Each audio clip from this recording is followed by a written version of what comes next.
कितने सालों से तुझे ढूंढती रही और जब तू मिला तुझे जी भर के देख भी नहीं पाए।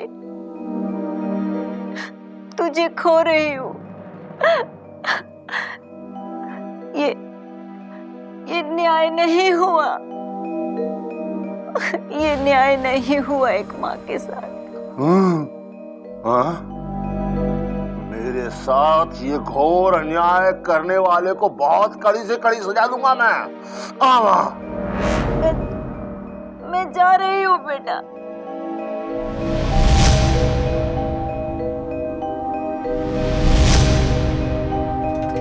हाँ? हाँ? माँ, माँ, माँ, माँ, माँ, माँ,